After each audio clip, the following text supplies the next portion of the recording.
ఓకేనా? ఓకే. ఎన్ని ఎకరాలు ఉంది ఇది? కనిపించేనా? ఎకరం ఉంది సార్. ఎకరం ఉందా? మళ్ళీ సంవత్సరానికి ఎంత పంట పడుతుంది? సంవత్సరానికి ఎంత అంటే వర్షాలు బాగా పడితే కొద్దిగా ఎక్కువ పడుతుంది, అసలు వర్షాలు పడకపోతే పండునే ఉండదు. చాలా బాగుందండి ఈ కంది చేను చూస్తా అంటే.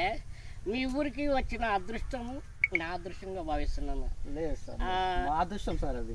లేదు, ఎందుకంటే ఇంత ప్రకృతి నా చిన్నప్పుడు ఎప్పుడో చూసాము, ఇప్పుడు చూడటం అంటే సై ఇదిగట్టు. ఇదేంటి ఇది? ఇది అడిపందులు సార్. ఇది అడిపందుల మా అడుగులు.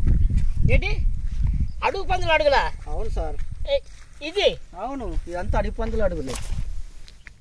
వామ్మో వారు. మరి మీ భయం అయిదా? డైలీ తిరుగుతూ ఉంటాం సార్ పందులు సార్. అంటే పంట దగ్గర నుంచే? దగ్గర నుంచి కాదు, దూరం నుంచి. అదే జాగ్రత్తగా ఉన్నా. అంటే మరి పంట నాశనం చేయదా? పంటని నాశనం చేస్తే కొద్దిగా, అంటే ఇప్పుడు సీతకాన మొక్కలు అవి ఉంటాయి కదా, దానికోసం వెళ్తూ ఉంటాయి. తొగరిని మనకు తొగరి కాయినప్పుడు కొంచెం డ్యామేజ్ చేస్తాయి. మరి కందకాయని ఏం ముట్టుకోము? ముట్టుకుంటే కానీ లైట్గా అంతా మనకు నాశనం చేస్తుంది, నాశనం చేస్తుంది. హాని ఎక్కువ చేస్తుంది. కందికాయ ఉన్నప్పుడు వస్తాయి, కందికాయ లేనప్పుడు వస్తాయి. కందికాయ ఉన్నప్పుడు వస్తాయి. ఇప్పుడు మన ప్రజెంట్ వేరే చేనులో వేరే పంటలు ఉంటాయి కదా, ఇప్పుడు అరటి చెట్లు అవి ఉన్నాయి కదా, దానికోసం వస్తాయి. అయితే వెళ్తాయి రూట్ మ్యాప్ అనుకోండి, మ్యాప్ లాగా ఎటు మ్యాప్ ఉంటే అటు వెళ్తాయి. వాటికి ఎటు అనుకూలంగా ఉంటే అటు డ్యామేజ్ చేసుకుంటూ వెళ్తాయి. అంటే మా పంటను మాత్రం హాని చేయదు. అంటే దానికి అడ్డం వస్తే మూర్తి ఇట్లా అనేస్తుంది. ఎక్కువ డ్యామేజ్ డ్యామేజ్ తక్కువ బెస్ట్లే. ఎందుకంటే మనకి రైతులు చాలా కష్టపడతారు కాబట్టి ఈ పంటని మీకు సంవత్సరం పంట నాట. ఎందుకంటే ఒక చెట్టుకి కనీసమన్నా 100 కాయలు వేసుకున్నా ఒక 1/2 కిలో అవుతుంది చెట్టుకి. మామూలుగా ఈ చెట్టు ఉంది, ఈ చెట్టుకి కంపల్సరీ 1/2 కిలో కందిపప్పు అవుతుంది. కందిపప్పు పంది నాశనం చేస్తే మనకి నష్టమే కదా. బట్ ఏంటంటే ఇంకోటి, మా అవి ఏటి గువ్వ పక్షులు తిని మిగిలింది మనకు అవుతాయి, అంతే కదా. అదే మన రైతుల మనస్తత్వం చాలా మంచిది ఉంది.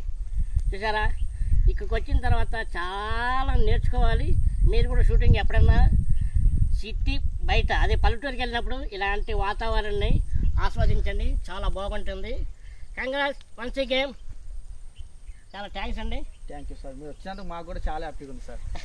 అదే మీరు స్వయంగా పిలుచుకొని వచ్చి నాకు చూపించారు.